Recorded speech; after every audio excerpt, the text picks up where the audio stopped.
கோவை தொண்டாமுத்தூர் சுற்றுவட்டார பகுதிகளில் பயிர்களை சேதப்படுத்தி வரும் ரோலெக்ஸ் காட்டு யானையை பிடிக்கும் பணி தீவிரமாக நடைபெற்று வருகிறது.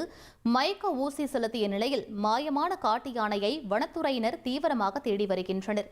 மேலும் விவரங்களை எமது செய்தியாளர் கார்த்திக் வழங்க கேட்கலாம். வணக்கம் கார்த்திக், தற்போது யானையை தேடும் பணி என்பது எந்த அளவில் முடுக்கிவிடப்பட்டிருக்கிறது? கள தகவல்கள் என்ன பதிவு பண்ணுங்க.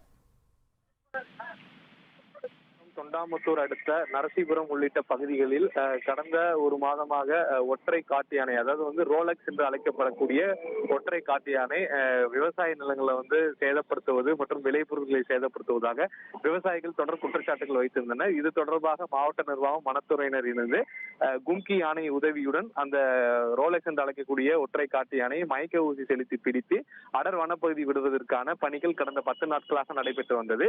இந்த சூழலில் நேற்று ஒரு 10-30 மணி அளவுக்கு வனத்தை விட்டு வெளியே வந்த அந்த ஒற்றை காட்டு யானைக்கு மயக்க ஊசி செலுத்தியதாகவும், மயக்க ஊசி செலுத்திய உடனே அந்த யானை வனத்தை நோக்கி தப்பி ஓடிதால் அந்த யானையை தற்போது காலை வரைக்கும் வனத்துறையினர் தேடி வந்தனர். இருந்திலும் யானையை கண்டுபிடிக்காத சூழல்ல இன்னும் 2 நாட்கள் தொடர்ந்து அந்த யானையை கண்காணித்து சரியாக சமதள பகுதிக்கு வந்த பிறகு அந்த யானைக்கு மயக்க ஊசி செலுத்தி கும்கி உதவியுடன் அந்த யானையை பிடித்து அடர் வனப்பகுதி கொண்டு செல்வதற்கான பணிகள் மேற்கொள்ளப்படும் என வனத்துறை தரப்புல தகவல் கொடுத்திருக்காங்க. விவசாயிகள் தொடர்ந்து 10 நாட்களாக யானையை பிடிப்பதாக சொல்கிறார்கள், ஆனால் இன்னும் பிடிக்கவில்லை.